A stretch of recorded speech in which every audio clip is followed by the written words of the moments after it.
Well, so one way that small towns grow is you have to make the power systems nervous. You have to make them uncomfortable because being uncomfortable is where growth happens.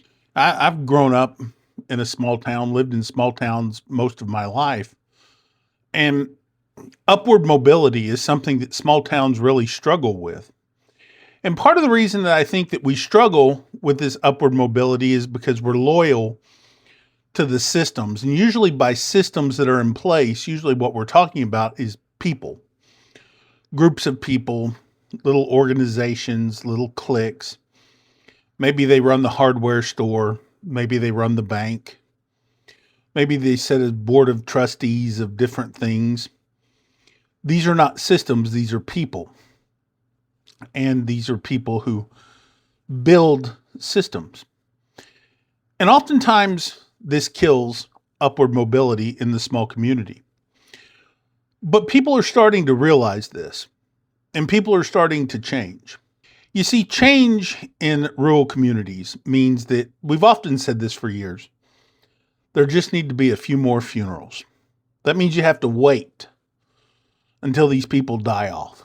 Well, the problem with this is their grandkids inherit these systems, their great grandkids inherit these systems. And oftentimes these towns are legacy families that have been there for 150, 200 years. They're got their grips on these towns. And then there's the mindset shift that we all have to change. You see, for years we've been told that we have to buy into the system, protect the organization, circle the wagons, be in circular. But then you see marginal growth over 150 years. What happens when new systems come in and replace that marginal growth with massive growth? You see, growth scares the power units, the power systems.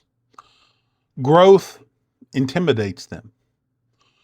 You always hear two groups of people in a small town. People that say we need growth, people that say we need slow, responsible growth. The people who claim slow, responsible growth are the people who benefit from slow, responsible growth. The people who want growth, upward mobility, are the people who benefit from this, quick mobility. But the power struggle is somewhere in the middle. You see, the idea seems to be free up more land, build some more tract homes, sell them for $250,000, $300,000. We see this all throughout places like here in Texas. But what about these homes that live inside the community that are being sold for that same amount? Why not turn those back over to people who can afford them, who will put some investment into them, and build this into the sales contract? Sell these homes for literally a few $1,000s. I mean, we're talking single to low double-digit thousands of dollars. Have these people put improvements into these homes, build it into the contract. A developer cannot buy these homes and flip them. You have to hold these homes. The maximum any one person can buy is one. And then they start buying local. They start outsourcing from places like Amazon. Either way, there's improvement going on. You're making and I understand this, that the people who already own these homes probably don't have retirement plans because the systems that were in place convinced them if you just buy a house, that'll be your retirement. Not so much anymore. But that's what they're saying. And I get that. The grandma and grandpa who bought a home several years ago, they need that home now to live on. Okay? The equity in that home to live on. But there's people that don't. And it's those people that can make the moves. You see, not everything is Magnolia. Not everything is flip this house. Not everything is, become a flipper, right? There's something to be said for upward mobility in stopping the brain drain. Now, I know a lot of people, I can already read the comments, are going to say, well, you're not telling us anything we don't already know. Actually, I think I am. I'm telling you that we need a few more advancements, a few more bits of growth, a few more new ideas. Not just preaching to the choir, not just protecting the old systems because we're loyal to the old systems. Those old systems haven't gotten us anywhere, have they? The sisters, the brothers, the uncles, the people who own up 600 properties in town and are willing to sit on these properties until they get somebody to pay the required rent instead of going back and saying, look, you know what? You've got a great idea. I'll take a portion of the profits every month. You have to think partnership, not profits. Now that's scary when, the sisters or the brothers or the bank owns up, or the people that run the bank, sit on the bank board, own 3/4 of the town. That's scary for them because they don't really like participation unless it's a participation loan that you're invited in to participate in. They don't like value for value propositions. That doesn't benefit them. That matters. Value for value proposition matters. And there's some communities right here in the United States that are starting to see that. Places like Iowa, Ohio, Michigan, Kansas, Oklahoma.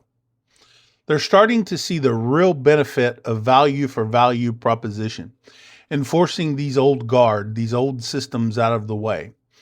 Now, of course, we appreciate you for this slow, stagnant growth for over the past 150 or 250 years or whatever it's been. But it hasn't done us much good. Your money and your growth is useless to me. Your money, your growth, your legacy is useless to the rest of us. And that's where this whole thing changes the conversation. You see, when you change the conversation from protecting the legacy families to protecting the long-term benefit of the community, that's where things start to change. And I know to the legacy families that are watching this in these small towns, I know this is concerning to you. But it should be. But it should also be a wake-up call to the people who can and insist on change. We look at places like Northwest Arkansas, 252% growth. It's a lot of growth as far as the home prices go. And that's what we call upward mobility paying off. But part of this is breaking the psychological loyalty to these systems. They're good to you. They're your best friend until they don't need you anymore. Then once they don't need you anymore, you're just out the door. Or if you question their system, they're going to question you. They're going to complain. They're going to scrutinize you and your motives. And that's okay because they have to protect themselves. You expect a fight on your hands if you want growth. People don't like growth.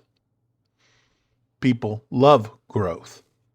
Unless you're protected by the anti-growth or limited growth that all in all connect the dots, benefit about 5 to 10 different little groups. So, upward mobility. Think about it. It's how we grow.